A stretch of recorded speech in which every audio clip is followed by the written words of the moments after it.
Rob, of course, was out on vacation last week when Bronny James, the son of LeBron James, was drafted with the 55th pick of the NBA draft by the Lakers. And he will join his dad. Rob and I have said all along that Bronny is going to be a Laker, and he is. Rob, you haven't been able to share your thoughts on this show, so go ahead. What are your thoughts? Chris, I want to make this very clear. This is not anything to do with Bronny. It doesn't.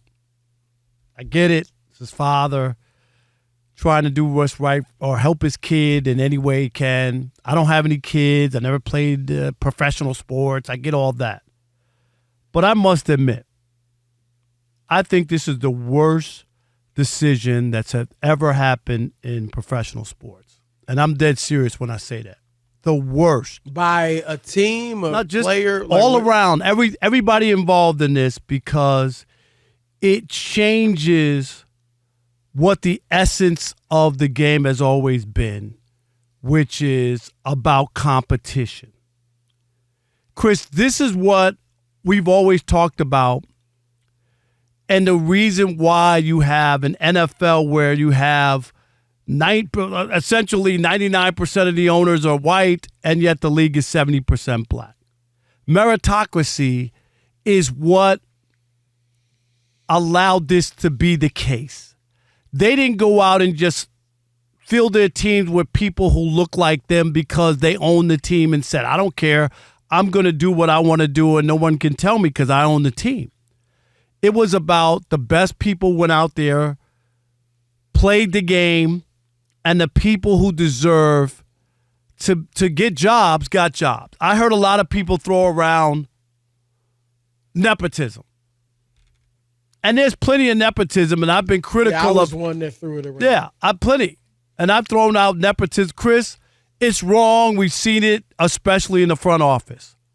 Oh, but gosh. But it ain't staff, front office, right. All that. But it ain't the same as what we've seen here as far as on the field. Someone would have to show me on the field where some guy got his son a spot on a team, or some owner put his nephew on. I'll just take the last spot on the roster. It doesn't matter. I want you to be on the team because I own the team.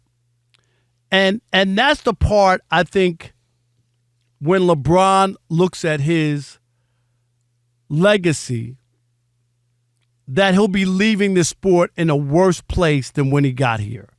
And what I mean is he's opened up a Pandora's box now to where I don't know how you tell people not to do what he just did, right? His kid, by all of the scouts, not Rob Parker as a scout, all the scouts, smaller guard, Chris, he didn't have a great year in college, all this thing.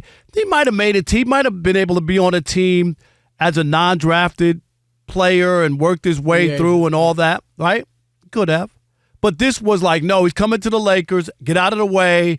Don't draft him. This is all about LeBron making this happen. I remember when Tim Tebow went down to Jacksonville. People were like, what? To play a position he had never played. He was an older player, but Urban Meyer, oh, that's my next door neighbor. People weren't with it. People throw out the Dallas Cowboys. Chris, it's filled with nepotism. He has all of his kids in the front office. But I could justify a family business where you're hiring people in your family more so than I can on a team or Why? on a because it's still nepotism. No.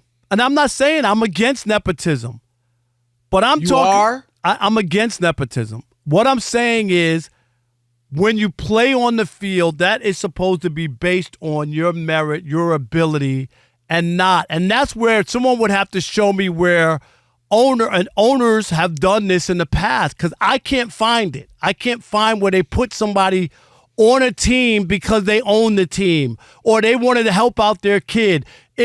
Tebow was essentially nepotism. No, but he didn't make the team. No, but he got a tryout. But I'm talking about Andy Reid's kids, Bill Belichick's kid, did he put him on a team or did he go, hey, you can work your way up? Well, they to would the get film room? broken in half. Right. I mean, they're not even remotely like here's where I disagree with you overall. And there are players. It's not just front office and coaching staff where we've seen this. Thanasis Antetokounmpo. Think he's much of a player? But, No. wait a minute. The difference, He's on the Bucks. Okay, but was he? Well, who drafted him? I don't know who drafted him, but he's got a contract now with the Bucks because Giannis is on the Bucks. No, but the Knicks drafted him, and let me say this, Chris. I'm glad you brought that up. That came after Giannis's first year when he averaged 6 points and 4 rebounds. So it wasn't as if he was a big star and they knew it. Giannis didn't even blossom yet when the Knicks drafted his brother. So that's not where he's Giannis still got on the team. No, but I'm talking about he was a draft. He was drafted originally by the Knicks after Giannis didn't have a big year. So Giannis had no play. He couldn't tell the Knicks to draft his brother. He averaged 6 points his rookie year. It's possible that Bronny would have got drafted. Because here's the thing. I don't believe it. I mean, I'm told 4 teams were interested. I heard Ty Lue wanted him with the Clippers. Minnesota had interest. Toronto had interest. Phoenix only wanted him for LeBron, but Phoenix had interest. So I'm told that one of those teams could have drafted him. Why was Rich Paul calling around? If it was like, man, please, we ain't thinking about no Bronny James. Why was Rich Paul calling and texting teams saying don't draft him? No, if there was no chance he was going to get drafted. The difference here is when you talk about those situations, if this was Bronny James played at USC and somebody wants to – people take flyers, Chris, all the time in the second round on people. I hear what you're saying. So how is this different? I mean, I get it. It's different because his dad, but I'm just saying Bronny was the 19th ranked player. Chris, he didn't – Can we finish? Okay.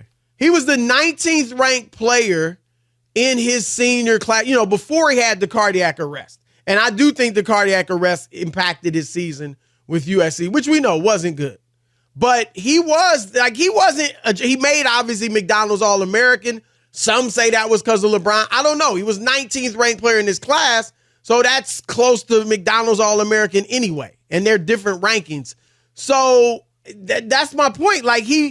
It's not like you said, an owner putting their son on the team. Most owners' sons probably weren't close to being Division I basketball players. Michael Jordan owned the Hornets. He had 2 sons. He could have put one of them on there. Yeah, but I mean, maybe they weren't close to as good as he didn't have to. Even on the NBA map. He don't have to be. They play college basketball. What I'm telling you is it's arguable that Bronny was an NBA prospect. Okay, it's arguable because after the fact. He went to the – no, it was – you saw the reviews – of him in Chicago. I heard plenty of scouts who said that they didn't think that he was an NBA, but that he wasn't an NBA player. Right, but you also heard other ones saying he shot it well. He's a plus athlete. And Tom Haberstroh did a story saying legacy players whose fathers played in the league tend to overperform with their draft status. So like Jalen Brunson has obviously been better than his draft status.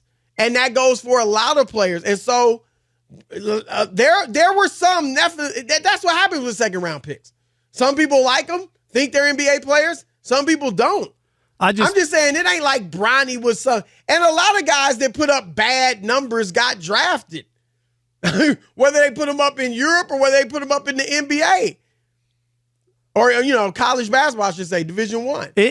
The whole process feels bad, doesn't feel good. I feel bad for Bronny from the standpoint of where people will look at him where if this was on his own merit, Chris, and I'm saying on his own merit and anybody drafted him and he worked his way through or whatever, worked through it was, I think he would have had a better situation or a better chance without having people wear this on him that the only reason he's there is his dad, and people aren't going to say it. A lot of people aren't going to say it publicly because LeBron still has power and has a big name and a lot of guys. But I talked to a lot of former players who just to me said that this doesn't feel right on the way that this was handled, all the conversation about it. Everybody knew. I told you this months ago that he was going to the Lakers. There was no doubt in my mind at all. We both said, how this was going to play out. And that's the part that I'm talking about when I look at the down the road and the way we look at it.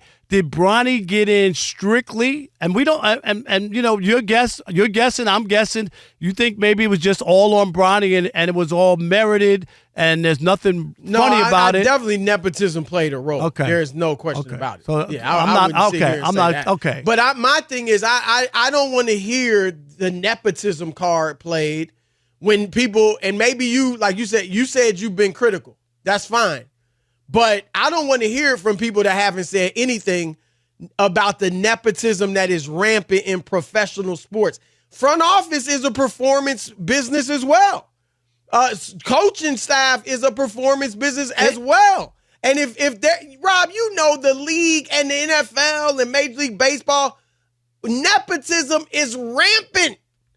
Rampant. And so I don't want to hear when it's, a player flexed his muscles. Well, the owners and the GMs been flexing their muscles left and right. I disagree. What made Steve Belichick qualified to be a defensive coach with the Patriots? He's out of the league now. Now he's coaching in college. Yeah, the difference here is when we talk about earning a spot on the roster and players knowing whether or not someone truly belongs on a team. And that's the difference here. And I'm with you. I said it before, and I've said it before. Who's the coach I always talk about with the Chiefs? Who was the golf player? I'm talking about Todd Haley.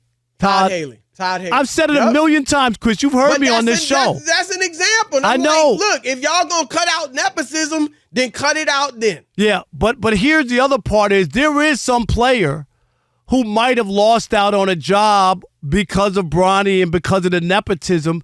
And when it comes to the best player on the field who deserves that opportunity, I think this is where you open up this slippery slope, this back door, if you will. Right. And that's the part that I'm saying could be the next step that LeBron has opened up. Remember, Bronny's not the first, though. Chris Smith, heard of him? Played for the Knicks because J.R. Smith was on the Knicks. Chris Smith didn't have a college career to speak of. Played at Manhattan briefly, real briefly. I mean, that's doing a disservice to the word briefly. Louisville, briefly, and was with the Knicks. I mean, this has happened.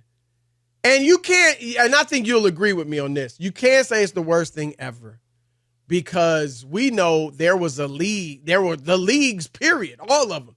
NBA, NFL, Major League Baseball. It was a time when, heck, this was all the league did. They locked out black players that were qualified to play. I mean, in mass. So you had half the league, say, roughly, that was there not because it was a meritocracy. It's only become a meritocracy once they tore down the doors of segregation. Right. That's the racism that was involved. Absolutely. And we already know that. I'm just saying you can't say ever. It's the worst thing ever. That was far worse than this. The decision here in this case, I just think long term could have a bad effect and that this stuff starts to happen down the road. I don't think most players are going to be able to do this. No, because one, I think your son does. Your son.